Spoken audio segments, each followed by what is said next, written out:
Welcome to the What to Read Next podcast. In this podcast, your host, Lori Amin, will interview published authors to chat about their work, journey to getting published, and their book recommendations.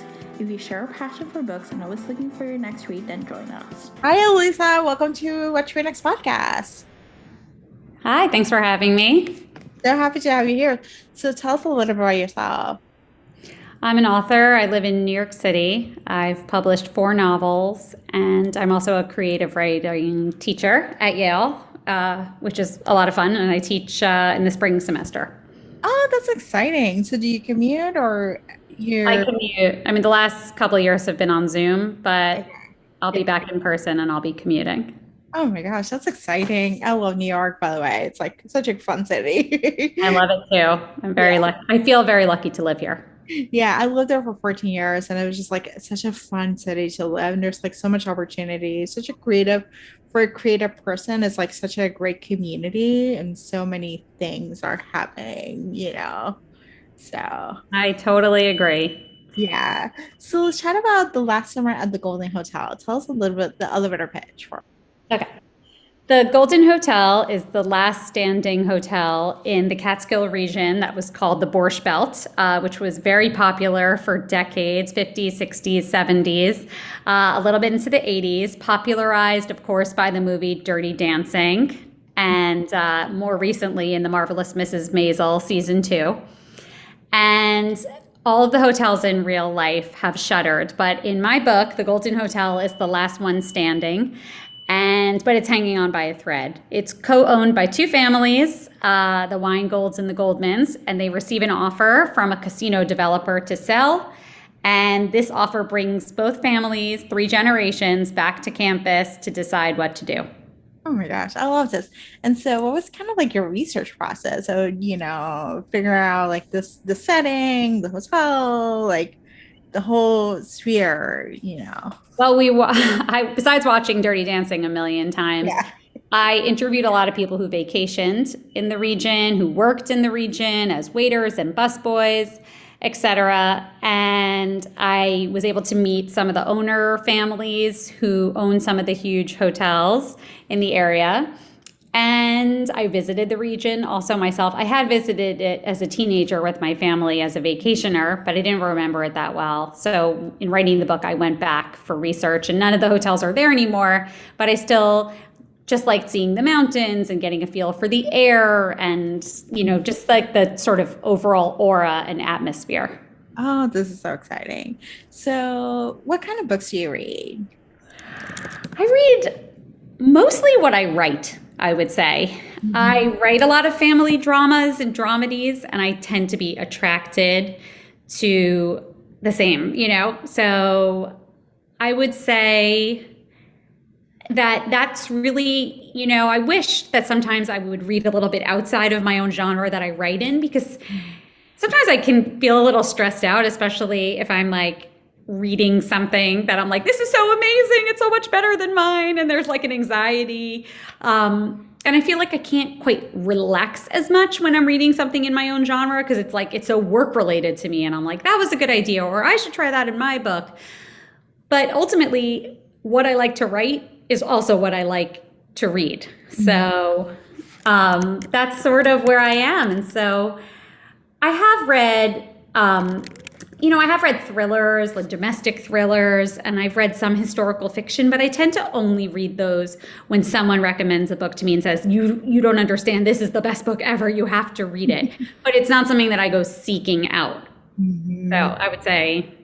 So who are your go-to authors or books that you're like, oh my gosh, that people, if they're looking for family dramedy or family drama, epic stuff, other than your books, because we got the Flowmans, and then we got the Golden Hotel. What else, they can pick up?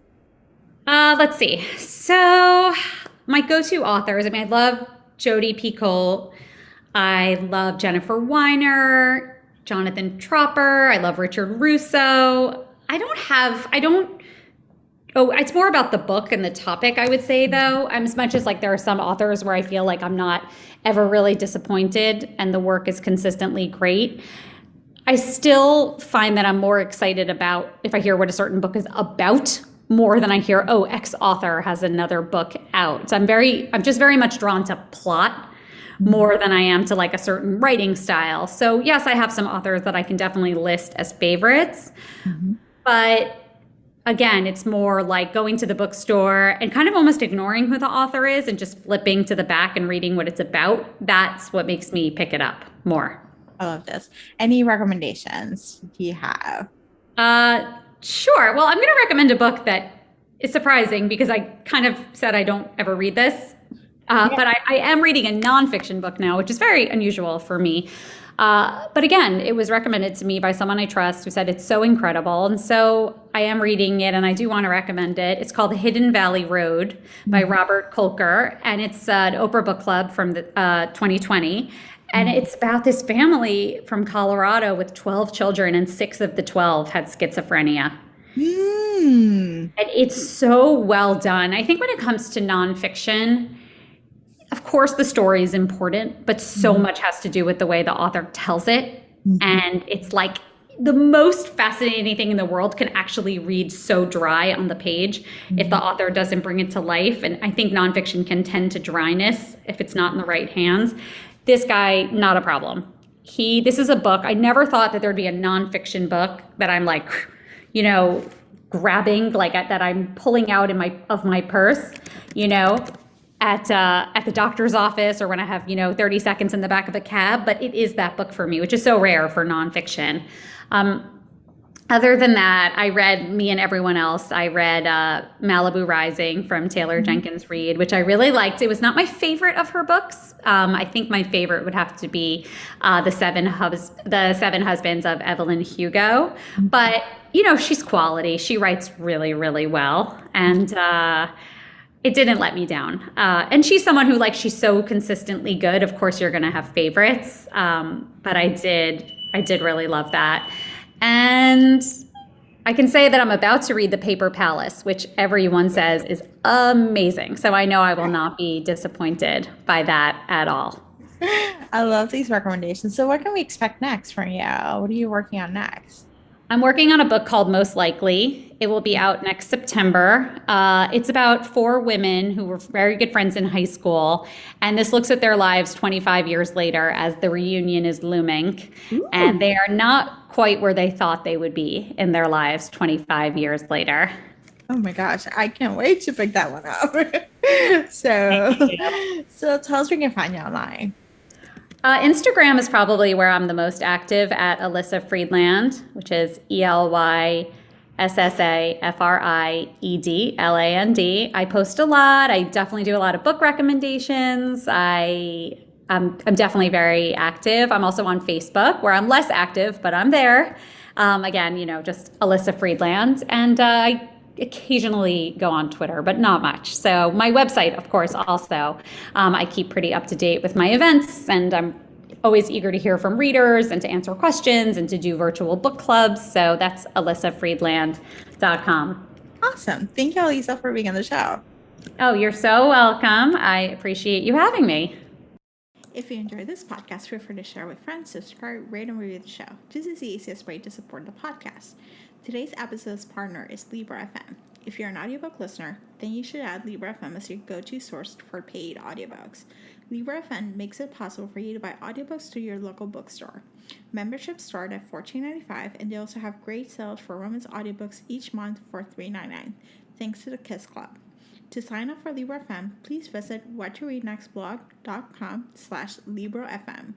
You will receive a free audiobook when you sign up for a monthly subscription. If you purchase a subscription through our link, you will be supporting the podcast at no cost to you. The What to Read Next podcast is part of the Frolic Podcast Network.